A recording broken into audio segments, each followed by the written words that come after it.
منقبت حضرت بندگی میرا سید محمود ثانی مہدی رضی اللہ تعالیٰ عنہ پیش کرتا ہوں، جس کو پیر و مرشد حضرت میاں سید ابوالقاسم دستے حیدرآبادی رحمۃ اللہ علیہ نے لکھی ہے دین مہدی کے سالار ثانی مہدی ہے ابن مہدی مختار ثانی مہدی، حصول دید کے شاہکار ثانی مہدی، ضیاء رب خبر آثار ثانی مہدی، ہو مجھ پہ بھی نظر ایک بار ثانی مہدی، سجی ہے عشق کی سرکار ثانی مہدی، ہے آپ وارث دربار ثانی مہدی، ہے گرم دید کا بازار ثانی مہدی، ہوں میں بھی حق کا طلبگار ثانی مہدی، مجھے بھی رب کا ہو دیدار ثانی مہدی، ہے دین مہدی کے سالار ثانی مہدی، حضور آپ ہیں فرزند مہدی موعود، صفات مہدی موعود آپ میں موجود، یقیناً آپ سے راضی صدا ہے رب کے وجود، صفت بھی آپ کی محمود، نام بھی محمود، لقب ہے آپ کا سرکار ثانی مہدی، ہے دین مہدی کے سالار ثانی مہدی۔ یہ دیکھیے، ملا ہے فیض تو لاکھوں کو آپ کے گھر سے، کیا ہے آپ نے مخمور آب کوثر سے، میری زبان فقط ایک بوند کو ترسے، نہ تشنہ کام میں جاؤں گا آپ کے در سے، مجھے بھی کیجئے سرشار ثانی مہدی، ہے دین مہدی کے سالار ثانی مہدی۔ دیتا ہے جس کے اندر الاما آقا آئے گا، الاما کا مطلب امان، امن و امان، الاما، غبار گردش دوار الاما آقا، ہجوم کثرت افکار الاما آقا، طریق سازش اغیار الاما آقا، زوال قوم کے آثار الاما آقا، مدد ہے آپ کی درکار ثانی مہدی، ہے دین مہدی کے سالار ثانی مہدی۔ آخری بند ہے، ہوں فیض یافتہ مانند ابر و باراں ہوں، بہار دید ہوں پروردہ بہاراں ہوں گرچہ ذرہ مگر رو کشے نگاراں ہوں، ازل سے لائق الطاف میں کساراں ہوں، کیا ہے آپ نے سرشار ثانی مہدی، ہے دین مہدی کے سالار ثانی مہدی۔ مقطع ہے، خوشا نصیب ازل سے ہوں آپ کا تسخیر، مثال شمس ہے تقدیر میری پرتنویر، میں ساتھ آپ کے ایسا ہوں تا دم تحریر، کہ جیسے ساتھ ہے اصحاب کہف کے ختمیر، ہے آپ مالک و مختار ثانی مہدی، ہے دین مہدی کے سالار ثانی مہدی۔ ختمیر کون تھا پتہ ہے اصحاب کہف کے اندر؟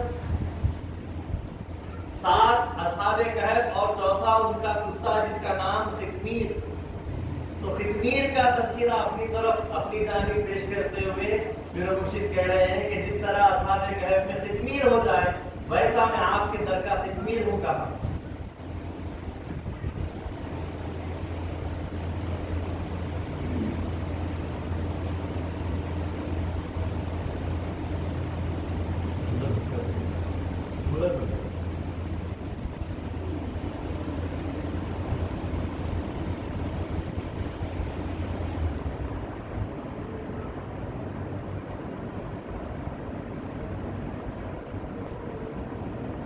اعوذ باللہ من الشیطان الرجیم، بسم اللہ الرحمن الرحیم، نحمدہ و نصلی علی رسولہ الکریم والمہدی الموعود علیہ الصلوۃ والتسلیم۔ قال اللہ تعالی فی القرآن المجید والفرقان الحمید، اعوذ باللہ من الشیطان الرجیم، بسم اللہ الرحمن الرحیم، وتعز من تشاء وتذل من تشاء بیدک الخیر، وقال فی مقام آخر صبغۃ اللہ۔ صدق اللہ العظیم۔ ساری تعریف اللہ تبارک و تعالیٰ کے لیے سزاوار ہے جو رب العالمین ہے۔ درود و سلام ہو خاتمین کریمین علیہ السلام پر اور آپ دو کی ہر ذریات پر۔ محترم بزرگان دین، پس پردہ تشریف فرما خواتین، السلام علیکم ورحمۃ اللہ وبرکاتہ۔ آج سیرت و سوانے بندگی میرا سید محمود ثانی مہدی رضی اللہ تعالیٰ عنہ کی تیسری نشست کا آغاز ہوا جاتا ہے۔ اللہ تعالیٰ نے اپنے کلام پاک میں ارشاد فرمایا، وَتُعِزُّ مَن تَشَاءُ وَتُذِلُّ مَن تَشَاءُ بِيَدِكَ الْخَيْرُ۔ اللہ تعالیٰ جسے چاہتا ہے عزت بخشتا ہے، جسے چاہتا ہے اس کو ذلیل کر دیتا ہے۔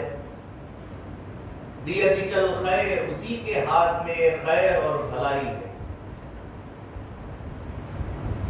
اور اسی طریقے سے اللہ تعالیٰ نے ایک جگہ ارشاد فرمایا، صبغۃ اللہ، اللہ کے رنگ میں، صبغۃ اللہ، صبغۃ کہتے ہیں رنگ کو، صبغۃ اللہ، اللہ کے رنگ کو اپناؤ۔ کیا ہے اللہ کا رنگ؟ اللہ کے نام، اللہ کے احکام، اللہ کے صفات، جتنے بھی وصف ہے ان سب کو اپنانا، اللہ تبارک و تعالیٰ کے عادات کو اپنانا، اس کے تمام ناموں کے اندر جو اوصاف ہے ان اوصاف کو اپنے اندر ڈھالنے کی کوشش کرنا صبغۃ اللہ ہے، اللہ کے رنگ میں اپنے آپ کو رنگنا ہے۔ حاضرین گرامی، بات ہو رہی ہے حضرت بندگی میرا سید محمود ثانی مہدی رضی اللہ تعالیٰ عنہ۔ اللہ تبارک و تعالیٰ نے رسول پاک صلی اللہ علیہ وسلم کو اپنا آخری پیغمبر، آخری نبی بنا کر دنیا میں بھیجا۔ ان پر جو کتاب نازل ہوئی اس کتاب کا نام قرآن ہے۔ کس پر نازل ہوئی قرآن؟ محمد پر۔ قرآن کے اندر اب کس کا تذکرہ ہونا چاہیے تھا؟ اللہ کا، اور جس پر کتاب نازل ہوئی ہے محمد کا۔ لیکن غور طلب بات یہ ہے کہ پورے قرآن میں 6600 آیات کے اندر، 66 آیات کے اندر صرف اور صرف 4 مرتبہ محمد کا نام آیا ہے۔ نام محمد صلی اللہ علیہ وسلم پورے قرآن میں صرف 4 مرتبہ ہی آیا ہے۔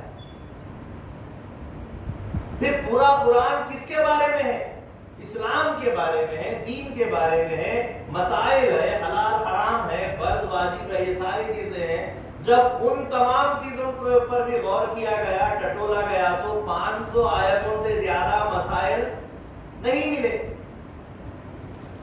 تو 6000 چلر آیات آخر پھر کس کے تعلق سے ہے؟ واقعات، امثال، دیگر پیغمبروں کے نام، جن میں سب سے زیادہ تذکرہ پورے قرآن میں ہے۔ نازل قرآن ہوا محمد پر صلی اللہ علیہ وسلم، لیکن سب سے زیادہ کس نبی کا تذکرہ ہے؟ موسیٰ علیہ السلام اور حضرت ابراہیم علیہ السلام کا تذکرہ۔ وارے خدائی تیری، کتاب کس پر نازل ہو رہی ہے؟ تذکرے کس کے ہو رہے ہیں؟ کیوں؟ کیونکہ تذکروں سے، امثال سے تفہیم اچھی طریقے سے کی جا سکتی۔ اسی لحاظ سے تذکرہ کس کا ہے؟ ثانی مہدی رضی اللہ عنہ۔ لیکن ثانی مہدی کا لب لباب، ان کا مرجع، ان کا منبع کہاں سے ہے؟ ثانی مہدی، مہدی ان کا مرکز ہے، مہدی ان کی منزل ہے، مہدی ان کا منبع ہے، مہدی ان کا مرجع ہے۔ کون ہے سید محمود؟ فرزند مہدی۔ کون ہے سید محمود؟ جانشین مہدی۔ کون ہے سید محمود؟ خلیفہ اول مہدی۔ تو جہاں ثانی مہدی کا، بلکہ ثانی مہدی ہی کیوں، مہدی موعود علیہ السلام کے خلفاء کا جہاں تذکرہ ہوتا ہو، وہ تذکرہ گویا کہ مہدی موعود علیہ السلام کا ہی تذکرہ ہوگا۔ قرآن پڑھتے ہیں، محمد کا نام ہے، محمد پر اترا ہے، لیکن تذکرے اس میں تمام انبیاء کے، کیونکہ تمام انبیاء کا تذکرہ اللہ کا تذکرہ ہے۔ اللہ تعالیٰ کی یہ سنت ہے، اللہ کے رنگ میں رنگ رہے ہیں۔ بات ثانی مہدی کی کر رہے ہیں، لیکن ہر بات میں مہدی کا ذکر آ ہی جائے گا۔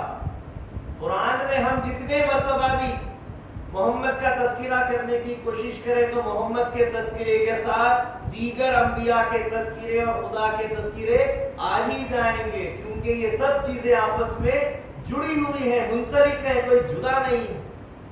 یہاں تک کہ ہمارا ایمان تو یہ ہے کہ ثانی مہدی رضی اللہ تعالیٰ عنہ کا تذکرہ کرنا، مہدی کا تذکرہ کرنا اور محمد کا تذکرہ کرنا ہے، کیونکہ ثانی مہدی رضی اللہ عنہ سائر نبوت ہے۔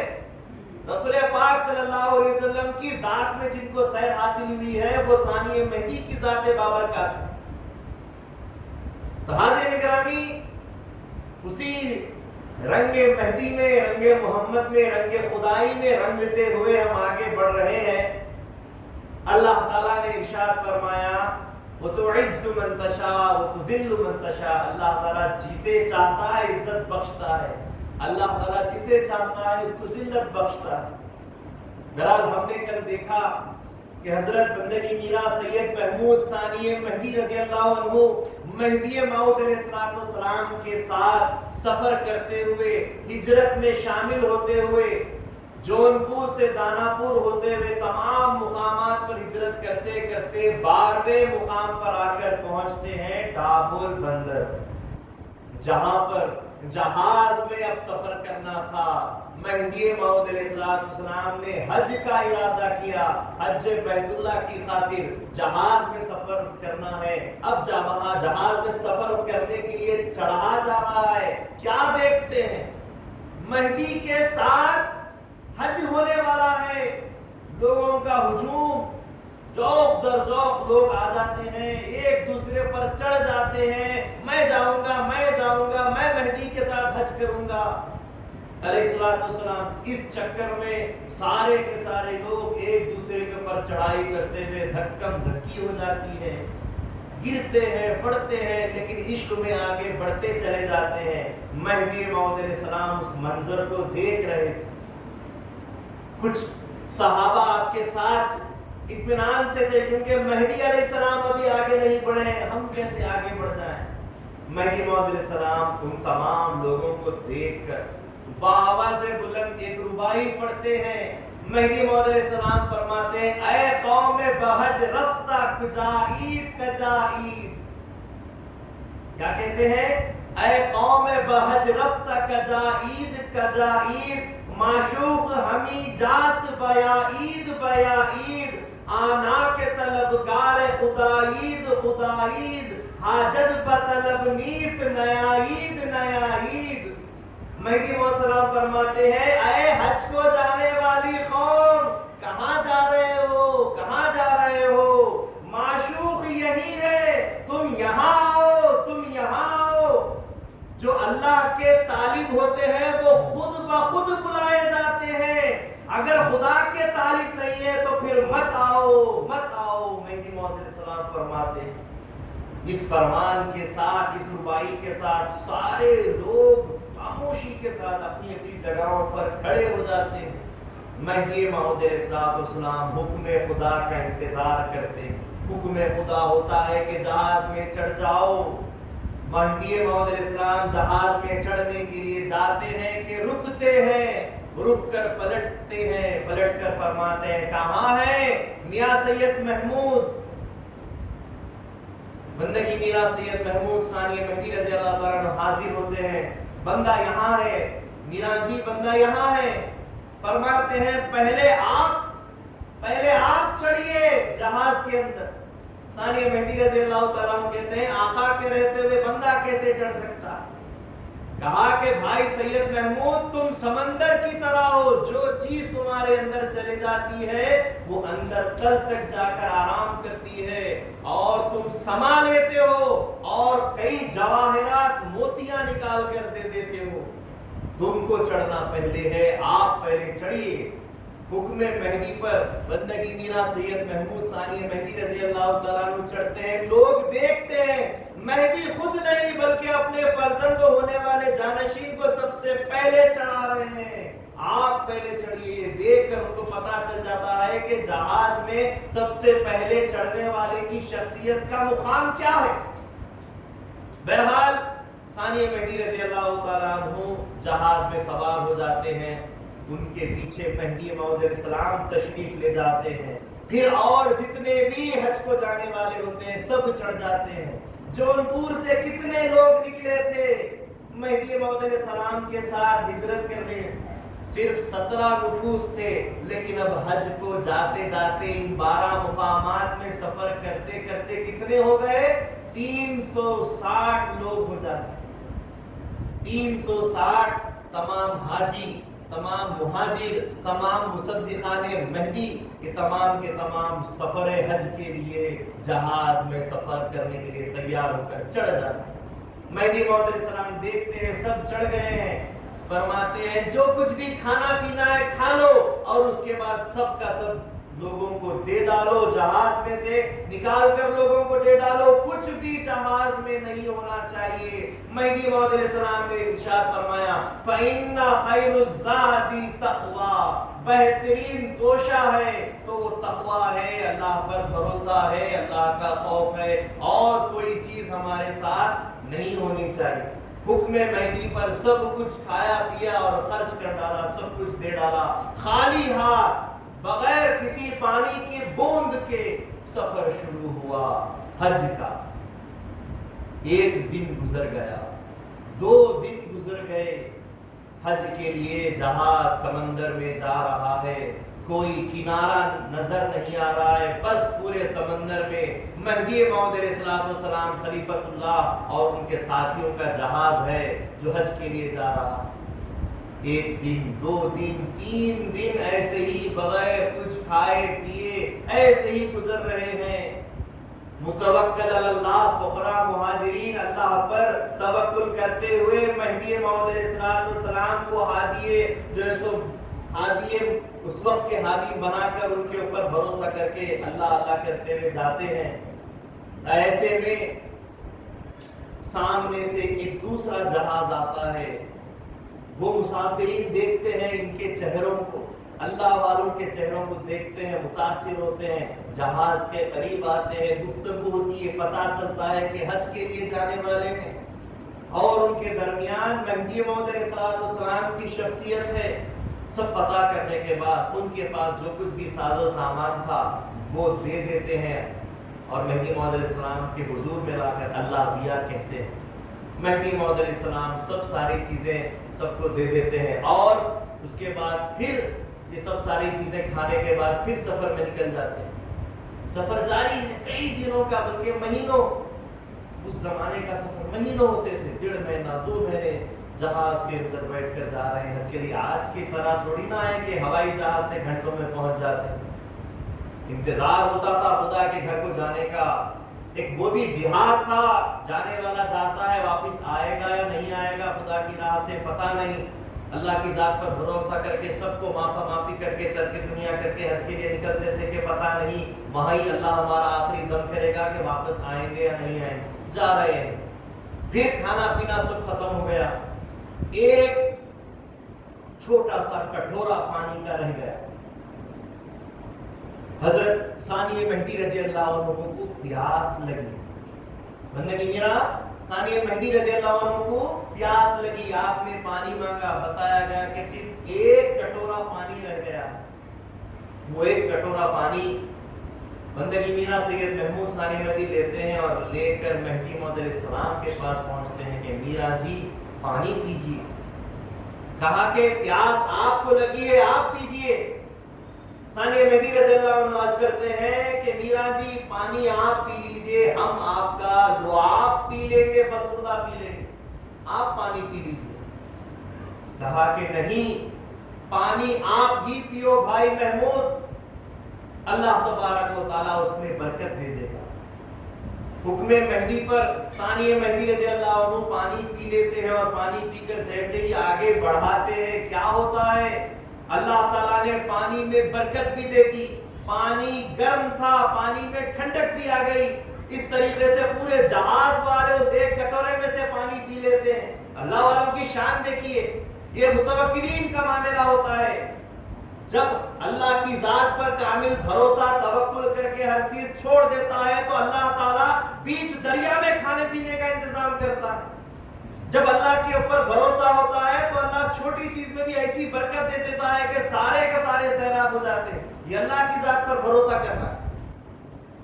اس کے بعد سارے کے سارے سیراب ہو جاتے ہیں اور پھر وقت گزرتے گزرتے ہجرت کا 13واں مقام جدہ آتا ہے. جدہ سے پہلے یلم بول کے ایک مقام آتا ہے, وہاں پر احرام باندھا جاتا ہے. ادن آتا ہے, ادن کے بعد یلم بول کے آتا ہے, وہاں پر احرام باندھ لیا جاتا ہے اور حج کے لیے سب تیار جدہ پہنچتے ہیں اور وہاں سے پھر مکہ مکرمہ پہنچا جاتا ہے.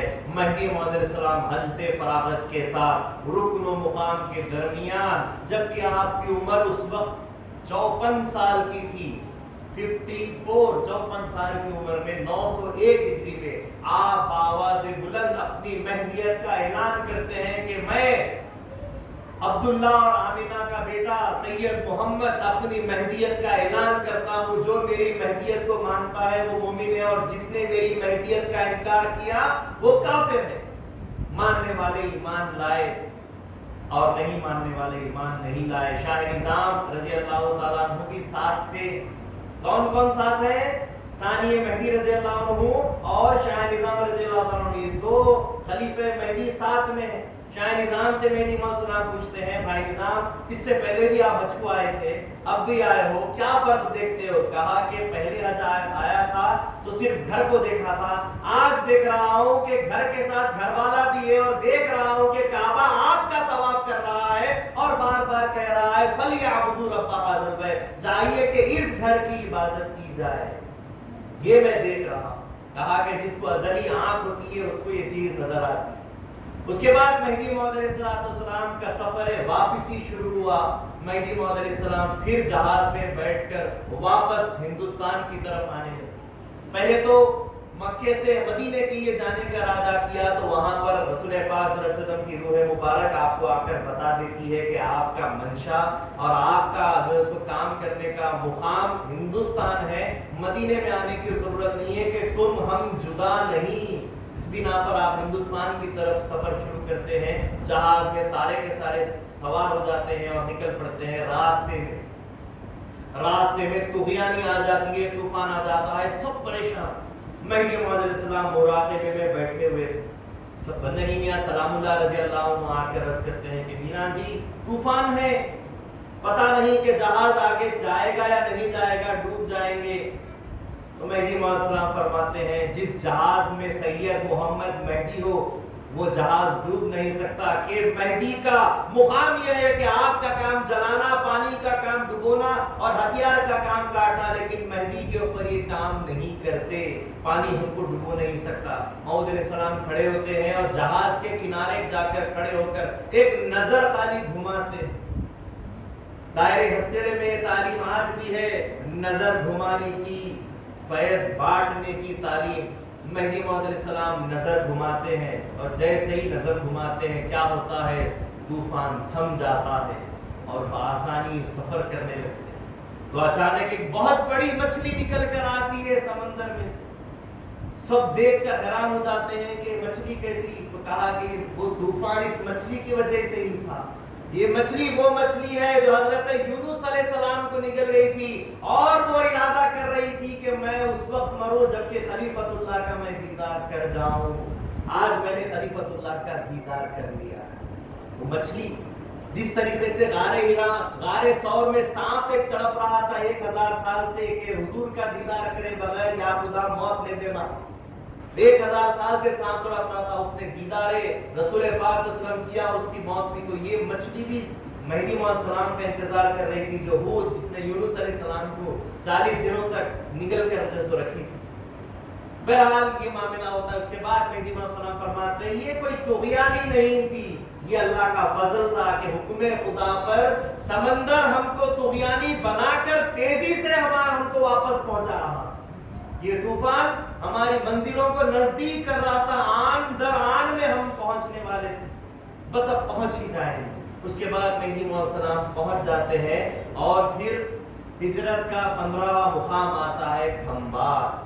کھمبات پہنچتے ہیں جہاں پر مہدی موعود علیہ السلام کے ہاتھ پر کچھ بہروں نے ذات مہدی موعود السلام کے ہاتھ پر دست مبارک پر مہدیت قبول کی، تصدیق کی، آج بھی ان کے ونش چلے آ رہے ہیں، جن کے درمیان کوئی اور خلیفہ مہدی یا اور کوئی اور مرشدین نہیں رہے، 600 سال تک بھی ان کے درمیان کوئی رہبر نہیں رہے، لیکن آج بھی وہ خاندان مہدویت پر باقی ہے۔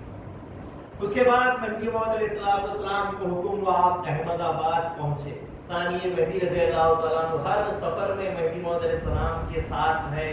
موعود علیہ السلام کی تصدیق سو کب سے ہی کر چکے تھے، دانا پور سے، ساتھ میں تعلیم لے رہے ہیں، ابھی وہ وحدت کے جام پی رہے ہیں۔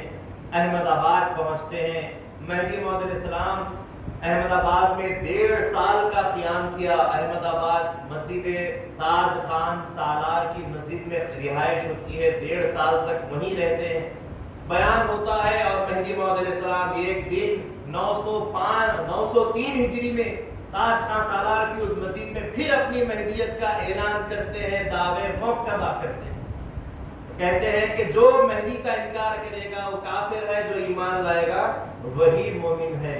وہاں پر احمد آباد کے مشہور واقعات ہوئے۔ احمد آباد میں مہدی موعود السلام جب بیان کرتے تھے تو ہزاروں لوگ بیان قرآن سننے کے لیے جمع ہو جاتے تھے، یہاں تک کہ دیواروں پر، پیڑوں کے اوپر لوگ چڑھ چڑھ کر مہدی کا بیان سنتے تھے، بیان قرآن، وہ مہدی موعود علیہ السلام کا بیان ہوتا تھا۔ احمد آباد میں یوسف سہیل رضی اللہ تعالیٰ عنہ تصدیق کیے۔ احمد آباد میں حضرت بندگی میاں ملک الہداد خلیفہ گرو رضی اللہ عنہ تصدیق کیے۔ احمد آباد میں بندگی میاں ملک برہان الدین تصدیق کیے۔ احمد آباد میں حضرت عبد المجید نور نوش رضی اللہ عنہ تصدیق کیے۔ ایسے کئی بڑے بڑے بزرگان دین نے وہاں پر تصدیق سے مشرف ہوئے، یہاں تک کہ حاجی مالی بھی آ کر احمد آباد میں تصدیق کیے، جن کی 3 دن کے بعد وفات ہو جاتی ہے، جاں بحق ہو جاتے ہیں۔ اور احمد آباد کے اندر جبکہ مہدی موعود علیہ السلام 18 مہینوں کے قیام میں تھے، جیسے ہی احمد آباد تاج خان سالار کی مسجد میں پہنچتے ہیں، وہاں شاہ دلاور رضی اللہ تعالیٰ عنہ کو ہوش آ جاتا ہے، جو دانا پور میں مسجد دراج کے اندر بیٹھے ہوئے تھے 16 سال سے جذبے میں، 16 سال سے پیروں میں طاقت نہیں، جذبے میں تھے، اور میاں دراج ان کی خدمت کر رہے تھے۔ آنکھ کھلتی ہے، فرماتے ہیں آقا آ گئے ہیں، اٹھ کر کھڑے ہو جاتے ہیں، پیروں میں جان آ جاتی ہے، اور پھر وہاں سے دانا پور سے چلتے چلتے احمد آباد تاج خان سالار کی مسجد کو پہنچ جاتے ہیں 11 دن پر۔ ایک ساتھ صبح شام کون چل سکتا ہے جو 16 سال سے ایک ساتھ پیر مجذوب کر کر بیٹھا ہوا ہو، کھڑے ہوتے ہی 11 دن تک چلتا ہوا چلا جائے، یہ صرف اللہ کی عطا اور اللہ والا کر سکتا ہے، کوئی اور نہیں کر سکتا۔ 11 دن کے عرصے میں پہنچ جاتے ہیں، اور میاں دراج پیچھے آتے رہتے، کہتے ہیں کہ بھائی آپ بڑی جلدی جلدی جاتے ہیں، تو کہتے ہیں قدموں کے نشان پر چل کر آ جانا، بندہ اب تمہارے لیے نہیں رکے گا، بندہ مہدی سے ملنے جا رہا ہے۔ جب دربار مہدی موعود علیہ السلام میں آئے، لوگوں نے کہا کہ دلاور آ گئے ہیں، موعود علیہ السلام نے فرمایا دلاور نہیں ہے، شاہ دلاور آئے ہیں۔ پوچھا کیسے آ گئے؟ کہا کہ ہر جگہ جب چلتا تھا، پیڑوں سے، پتوں سے، کنکریوں سے آواز آتی، ہاذا مہدی، ہاذا مہدی، یہ راستہ مہدی کا ہے، یہ راستہ مہدی کا ہے، اس طریقے سے میں آ گیا۔ اس کے بعد اب کتنے خلیفے ساتھ ہو گئے؟ مہدی موعود السلام کے کتنے خلیفے ساتھ ہو گئے؟ ثانی مہدی ساتھ ہیں، شاہ نظام ساتھ ہے، اب شاہ دلاور بھی ساتھ آ گئے۔ اب کون سے خلیفے کی باری ہے ملنے کی؟ حضرت بندگی میاں شاہ نعمت رضی اللہ تعالیٰ عنہ کی باری ہے۔ 18 مہینے کے 1.5 سال کے رہنے کے بعد اخراج کا حکم ہوتا ہے۔ اخراج پر مہدی موعود علیہ السلام پھر اپنے قافلے کے ساتھ 16 ساندیج پہنچتے ہیں، وہاں کچھ دن کا قیام ہوتا ہے، جو بالکل احمد آباد سے 6 میل کے فاصلے پر ہے۔ وہاں پہنچنے کے بعد شاہ نعمت وہاں ملتے ہیں، جو توبہ کرتے ہیں اور مہدی موعود علیہ السلام کی تصدیق کر کے ان کے ساتھ ہو جاتے ہیں۔ 4 خلیفے ہو گئے، اب کون سے خلیفے کی باری ہے؟ بندگی میاں شاہ امیر رضی اللہ تعالیٰ عنہ کی۔ مہدی موعود علیہ السلام کو اللہ کی طرف سے حکم ہوتا ہے کہ ایک ہمارا چاہنے والا، ہمارا دیوانہ، ہمارا عاشق انتظار میں ہے، جاؤ اس کے پاس، ہمارے عاشق کے پاس جاؤ۔ مہدی موعود علیہ السلام پٹن کی طرف کوچ کرتے ہیں، جو ساندیج سے 180 میل کے فاصلے پر ہے۔ پٹن ہجرت کا 19واں مقام۔ جیسے ہی پٹن سے نزدیک آتے ہیں، موعود علیہ السلام فرماتے ہیں بوئے عشق میاں، یہاں سے عشق کی بو آتی ہے۔ آگے بڑھتے ہیں کہ نہر والا مومن کان مومنہ است، نہر والا مومنوں کی کان ہے فرماتے ہیں، اور فرماتے ہیں عشق جونپور سے اٹھا اور گجرات پر برسا۔ ایسے فرامین کہتے کہتے جب پٹن میں پہنچتے ہیں تو بندے کی رکن الدین مجذوب رحمت اللہ علیہ جو وہاں پر تھے، جو بالکل برہنہ رہتے تھے، کپڑے نہیں پہنتے تھے، وہ کہتے ہیں لاؤ کپڑے، آنکھوں والا آ گیا ہے، کپڑے لا کر پہنتے ہیں اور مہدی موعود علیہ السلام کا استقبال کرتے ہیں، ان کی دعوت کرتے ہیں، ان کی تصدیق کرتے ہیں۔ ان کی دعوت پر بندگی میاں ملک بخن رضی اللہ عنہ پہنچتے ہیں کہ اتنے سارے لوگ، دعوت ہو رہی ہے، کیا بات ہے؟ کہا کہ مہدی موعود علیہ السلام تشریف لائے۔ جاتے ہی کہتے ہیں ملک بخن نہیں، ملک برخوردار آؤ۔ اپنے پورے نام کو سن کر حیران ہوتے ہیں، بیٹھتے ہیں، بیان سنتے ہیں، تصدیق سے مشرف ہو جاتے ہیں اور کہتے ہیں ایک ہستی ایسی ہی آپ کی طلب میں جو سو یہاں پر رہ رہی ہے، اگر آپ اجازت دیں تو لائے۔ تو موعود علیہ السلام فرماتے ہیں بندے کا آنا اسی ہستی کے لیے ہوا ہے، جاؤ لے آؤ۔ بندگی میاں شاہ قطبی رضی اللہ تعالیٰ عنہ کو لایا جاتا ہے، تصدیق سے بندگی میاں شاہ قطبی رضی اللہ تعالیٰ عنہ تصدیق سے مشرف ہوتے ہیں اور پھر مہدی موعود علیہ السلام کے ساتھ ہی رہنے کو پسند کرتے ہیں۔ پٹن کے اندر پھر کیا ہوتا ہے؟ مہدی موعود علیہ السلام کا نکاح ہوتا ہے۔ بی بی ملکان رضی اللہ تعالیٰ عنہ سے مہدی موعود علیہ السلام کا نکاح ہوتا ہے، اور اس کے بعد جو کس کی بیٹی تھی؟ بندگی میاں لاڑ شاہ رضی اللہ تعالیٰ عنہ کی دختر، نکاح ہوتا ہے۔ حضرتہ بی بی ملکان رضی اللہ تعالیٰ عنہ کے پاس 3 باندیاں، 3 خدمت کرنے والیاں تھیں، ان میں سے ایک تھی بائی بی بی خوب کلاں۔ تو بائی بی بی خوب کلاں نہایت خوبصورت تھی، وہ بی بی ملکان رضی اللہ عنہ کے ساتھ آئی ہوئی تھی۔ مہدی موعود علیہ السلام ان کو بہت پسند کیے، اور پسند کرنے کے بعد ثانی مہدی رضی اللہ عنہ کو بلاتے اور کہتے ہیں بندہ تمہیں اس بندی کو تمہارے نکاح میں دیتا ہے، اس سے نکاح کرو۔ ثانی مہدی رضی اللہ تعالیٰ عنہ اس وقت والد حکم مہدی موعود علیہ السلام پر بی بی خوب کلاں رضی اللہ تعالیٰ عنہ سے پٹن میں نکاح کرتے، اور اس وقت شاہ قطبی رضی اللہ تعالیٰ عنہ 18 سال کے تھے، جنہوں نے اب تک نکاح نہیں کیا تھا، جن کو حقیقی وہ ذریعہ مل گیا ہے جو حقیقت تک پہنچا ہے، اب ان کے لیے نکاح کرنا بالکل محال تھا۔ خدا کے دیدار کے وہ لطف لے رہے تھے، ہر لمحہ نئے خدا کا دیدار کیا کرتے تھے۔ بہرحال مہدی موعود علیہ السلام کے ساتھ یہ معاملات پٹن میں ہونے لگے، اور پھر وہیں پر مہدی موعود علیہ السلام نے بی بی خوب کلاں کو غور سے دیکھا اور فرمایا کہ یہ طالب مولا ہے، اللہ کے دیدار کیے بغیر نہیں مرے گی، خدا کو دیکھ کر مرے گی۔ مہدی موعود علیہ السلام نے بی بی کے تعلق سے بھی بشارت دے دی۔ بی بی خوب کلاں اور ثانی مہدی رضی اللہ تعالیٰ عنہ بہت ہی خوش رہنے لگے۔ اس کے بعد پٹن کے اندر پھر معاملہ ہوا ملا معین الدین کا۔ ملا معین الدین نے مہدی موعود علیہ السلام سے مخالفت کی، اپنے شاگردوں کو بھیج کر سوالات کرنے کی کوشش کراتا تھا کہ یہ سوال کرو، مہدی سے یہ سوال کرو، لیکن جیسے ہی شاگرد موعود کے دربار میں آ کر بیٹھتے تھے، مہدی موعود علیہ السلام چہرے دیکھ لیتے اور دلوں کا حال جان جاتے، یہ لوگ یہ سوالات کرنے کے لیے بیٹھے ہیں۔ مہدی موعود علیہ السلام بیان قرآن کرتے اور بغیر ان کے پوچھنے کے، سوال کیے بغیر ہی ان کے جوابات دے دیتے۔ ایک بار نہیں، 2 بار نہیں، 3 سے 4 مرتبہ ایسا ہو گیا کہ جب بھی شاگرد آئے بغیر سوال کیے جوابات مل گئے تو سوال کیسے کرے، ایسے ہی چلے گئے۔ ایک مرتبہ ملا معین الدین جمعے کی نماز کے لیے نکلنے جا رہا تھا کہ اچانک مہدی موعود علیہ السلام کا اس کے گھر کے سامنے سے گزر ہوا، وہ اندر جا کر بیٹھ گیا۔ مہدی موعود علیہ السلام کو بتایا گیا کہ یہ جو ہے سو ملا معین الدین کا گھر ہے۔ مہدی موعود علیہ السلام رک گئے اور کہا کہ دستک دیو، مہدی ملنے کے لیے کھڑا ہے، کہو۔ دستک دی گئی، باندی آئی، اندر جا کر کہتی ہے ملا معین الدین سے کہ مہدی علیہ السلام تشریف لائے ہیں، آپ سے ملاقات کرنا چاہتے ہیں، تو کہہ دو۔ دیوار پر چڑھ کر بیٹھ گیا اور بولا کہ کہہ دو کہ میں کسی سواری پہ سوار ہوں، میں مل نہیں سکتا، کہہ دو۔ جا کر کہہ دی کہ وہ کہتے ہیں کہ وہ کسی سواری پر ہے، وہ مل نہیں سکتے۔ مہدی موعود علیہ السلام نے فرمایا کہ جاؤ ان سے کہہ دو کہ جس سواری پہ وہ سوار ہے اس کی کوئی منزل نہیں ہے، کیونکہ دیوار اپنی جگہ ہوتی ہے، کسی منزل پر نہیں پہنچ پاتی۔ مہدی موعود علیہ السلام یہ کہتے واپس آ جاتے ہیں۔ بہرحال پٹن کے اندر یہ سارے معاملات ہوتے ہیں، اور پٹن ہی کے اندر پھر حضرت بندگی میرا سید محمود ثانی مہدی رضی اللہ عنہ مہدی موعود کے سامنے آتے ہیں اور پوچھتے ہیں میرا جی وہ شخص جس نے بچپن سے ترک دنیا کی اور اللہ کا طالب اور مولا کا طالب بن کے رہا، اور وہ شخص جو اپنے وقت کو دنیا کے کسب میں لگاتا ہے اور ایک وقت کے بعد دنیا چھوڑ کر ترک کرتا ہے، بچپن سے ترک دنیا کرنے والے کا اور جوانی میں کسب کرنے کے بعد ترک دنیا کرنے والے کا مقام کیا ہے؟ ان دونوں کا مقام کیا برابر ہے؟ تو مہدی موعود السلام فرماتے ہیں نہیں، جو جتنا کما کر چھوڑے گا اتنا زیادہ اللہ تبارک و تعالیٰ کے قریب ہو جائے گا، اتنا اس کا مقام بلند و بالا ہو جائے گا۔ جتنا کما کر چھوڑے گا اتنا زیادہ ثواب ملے گا، یہ فرمایا۔ تو مہدی موعود علیہ السلام کے سامنے ثانی مہدی رضی اللہ تعالیٰ عنہ غور کرنے کے بعد عرض کرتے ہیں میرا جی بندے کو اجازت دیجئے، بندہ کسب کرنا چاہتا ہے، کسب کی اجازت دیجئے۔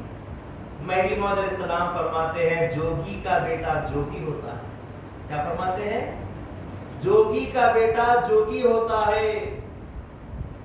اللہ تعالیٰ پر آسان ہے کہ اللہ تعالیٰ پھر ملاقات کرائے گا۔ ہر جا کے باشید بایات خدا باشید فرماتے ہیں۔ بھائی سید محمود جہاں کہیں رہو خدا کے دیدار میں، خدا کی یاد میں رہو، جہاں کہیں رہو اللہ کو بھولو مت، اللہ کو یاد کرتے رہو، یہ آپ فرماتے ہیں اور اجازت دے دیتے ہیں۔ حضرت بندگی میرا سید محمود ثانی مہدی رضی اللہ تعالیٰ عنہ موعود علیہ السلام سے اجازت لے لیتے ہیں، قدم بوسی کا شرف حاصل کرتے ہیں اور اپنی بی بی خوبکلا رضی اللہ تعالیٰ عنہ کو ساتھ میں لے کر چاپانیر کی طرف نکل جاتے ہیں۔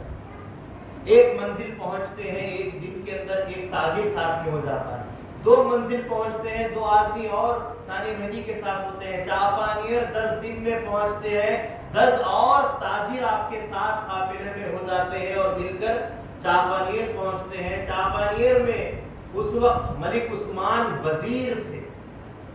جیسے ہی ملک عثمان وزیر کو پتا چلتا ہے کہ ثانی مہدی آ رہے ہیں اور کسب کا ارادہ کیے ہوئے ہیں، بہرحال آنے پر ان کے ایک محل کو خالی کروایا جاتا ہے اور اس کے اندر تمام آرام کے انتظامات کیے جاتے ہیں اور ثانی مہدی رضی اللہ تعالیٰ عنہ کی رہائش کا وہ مقام بنتا ہے۔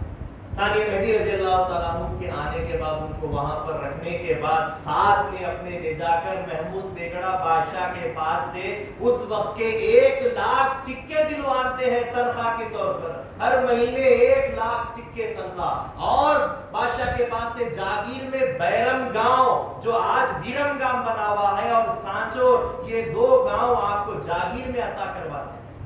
اتنا سب ثانی مہدی رضی اللہ تعالیٰ عنہ کو مل جاتا ہے، لیکن ہر دن ہر رات فاقوں میں گزرتے ہیں، قرضوں میں گزرتے ہیں، جو آتا وہ خیرات کر دیتے، بانٹ دیتے۔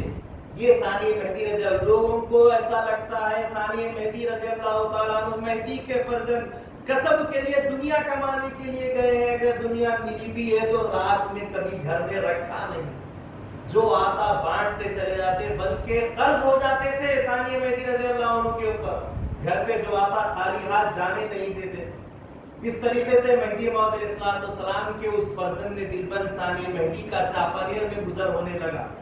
بی بی خوبکلا رضی اللہ تعالیٰ عنہ اتنی وارفتہ اور محبت کرتی تھی ثانی مہدی رضی اللہ تعالیٰ عنہ سے کہ ایک وقت بھی ان کو چھوڑتی نہیں تھی۔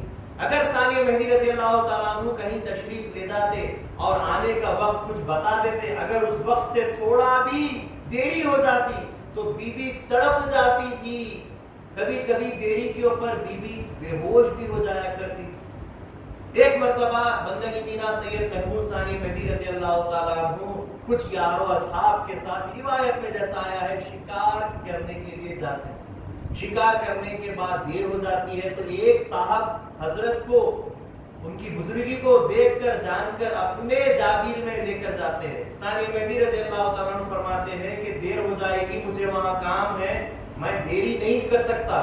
کہتے ہیں کہ نہیں، آپ کے قدم ہمارے لیے باعث برکت ہے، آپ ضرور ہمارے ساتھ تشریف لے جائیں.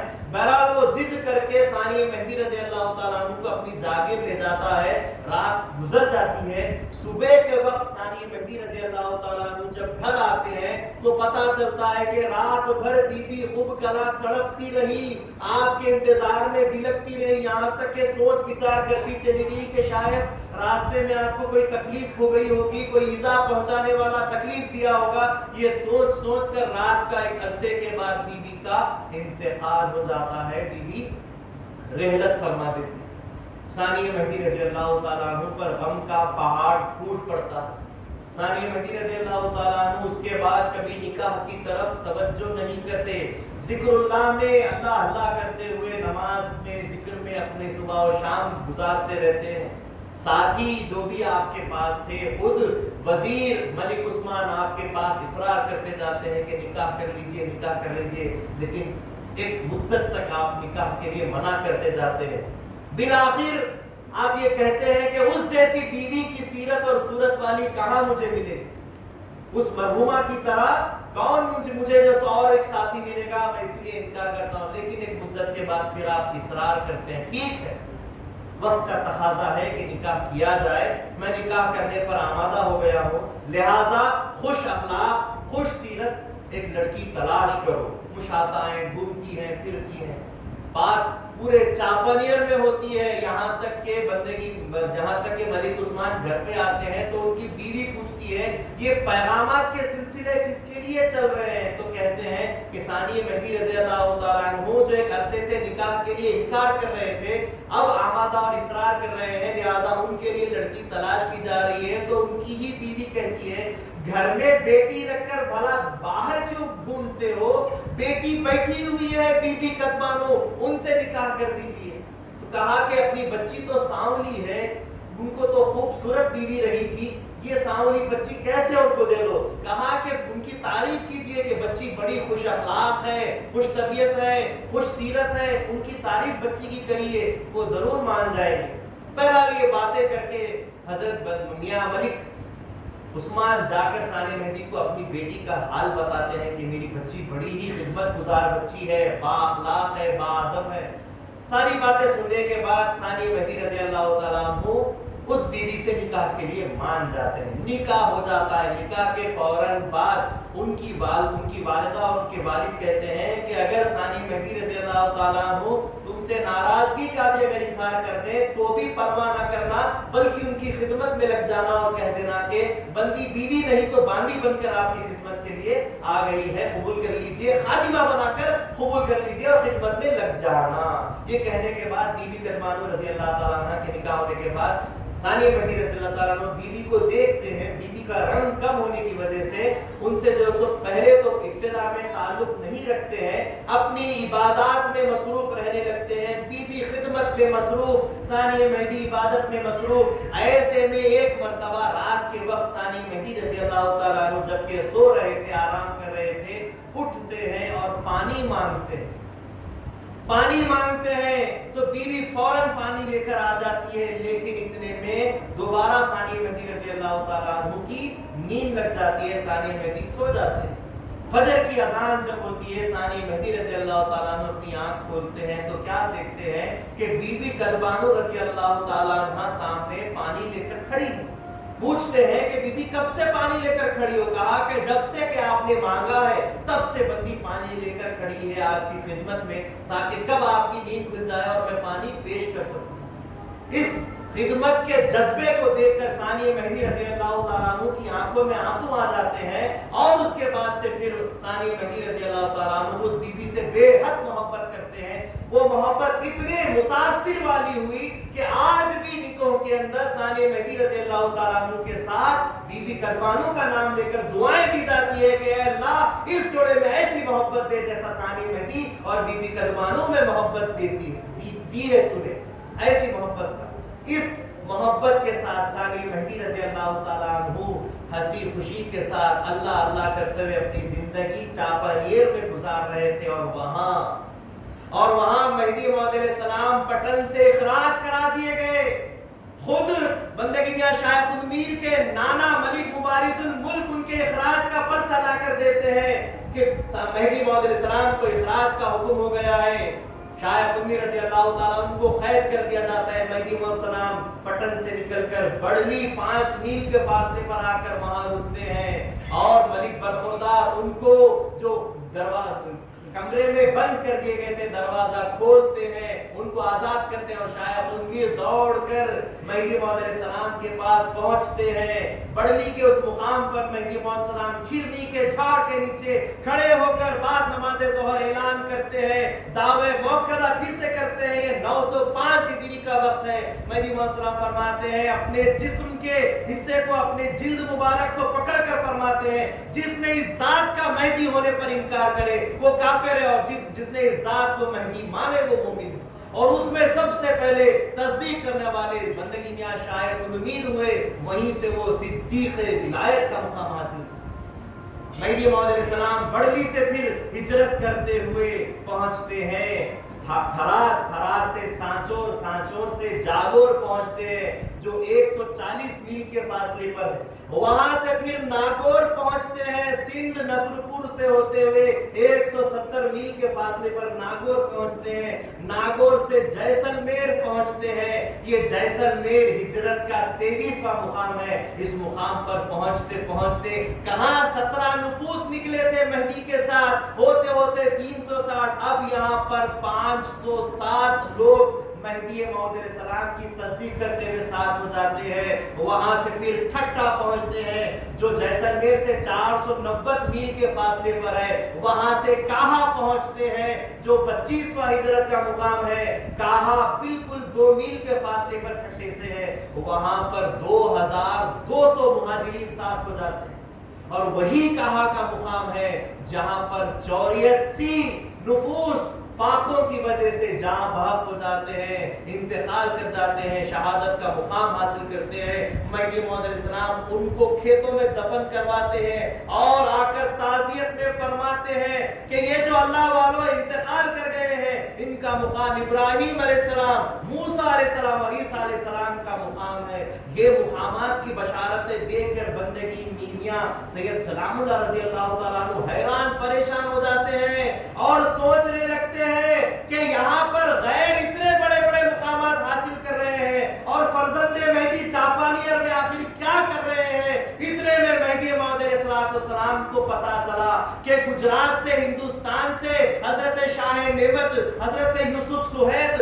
حضرت عبد المجید نورنوش کو خطوط ان کے گھر والے بھیج رہے ہیں کہ تم تو مہدی کی تصدیق کر کر اللہ والے ہو گئے ہو, تم تو دوزخ سے بچ گئے ہو, ہم کو یہاں دنیا داروں میں کیوں چھوڑ دیا ہے, آؤ ہم کو بھی لے کر جاؤ, ہم بھی تمہارے ساتھ مہدی کی تصدیق کر کر عمل کریں گے, ہم بھی اللہ والے بن جائیں گے. وہ خطوط جب مہدی موعود علیہ السلام کو اس کا پتہ چلتا ہے, موعود علیہ السلام حکم دیتے ہیں شاہ نعمت رضی اللہ تعالیٰ عنہ کو, جائیے اور اپنے گھر والوں کو اپنے ساتھ لائیے, تمام کو ان کو بھیجنے کا حکم دیتے ہیں. اس کے ساتھ ساتھ شاہ خود میر رضی اللہ تعالیٰ عنہ کو بھی حکم کرتے ہیں کہ بھائی سید خود میر آپ بھی گجرات تشریف لے جائیے. تو شاہ خود میر رضی اللہ تعالیٰ عنہ عرض کرتے ہیں میرے کوئی بیوی بچے نہیں ہے میرا جی, مجھے کیوں بھیجتے ہیں, مجھے مت بھیجیے. دوسرے صحابہ بھی کہتے ہیں بھائی سید خود میر کو بھیجنے کی ضرورت نہیں, جائیں گے تو ان کے نانا پکڑ کر رکھ لیں گے پٹن میں, پھرانے نہیں دیں گے. مہدی موعود السلام فرماتے ہیں اللہ تعالیٰ بہتر جانتا ہے, حکم خدا پر بھیجتا ہوں, اپنی مرضی سے نہیں بھیجتا, اور حکم خدا پر پھر ان سے ضرور ملاقات ہو جائے. ایسے میں یہ سارا قافلہ گجرات جانے کے لیے, ہندوستان جانے کے لیے نکل رہا ہے اور پھر بندگی میاں سید سلام اللہ ثانی مہدی کو سوچ کر خط لکھنے کے لیے بیٹھتے ہیں. کل انشاءاللہ العزیز ہم دیکھیں گے کہ سید سلام اللہ رضی اللہ تعالیٰ عنہ ثانی مہدی کو کیا خط لکھتے ہیں, کیوں خط لکھتے ہیں, آخر شاہ خود میر کو بھیجنے کا راز کیا تھا. کل کی نشست میں انشاءاللہ تعالیٰ اس بات کا خلاصہ کیا جائے گا. میں اللہ تعالیٰ سے دعا کرتا ہوں کہ اللہ تعالیٰ ہم کو سیرت ثانی مہدی رضی اللہ تعالیٰ عنہ کو ایسے ہی ذوق در ذوق سننے کی ہم کو جو ہے سو توفیق عطا کرے اور اس سیرت کو سن کر عمل کرنے کی بھی اللہ توفیق دے. آمین. وآخر دعوانا الحمدللہ رب العالمین. جزاک اللہ.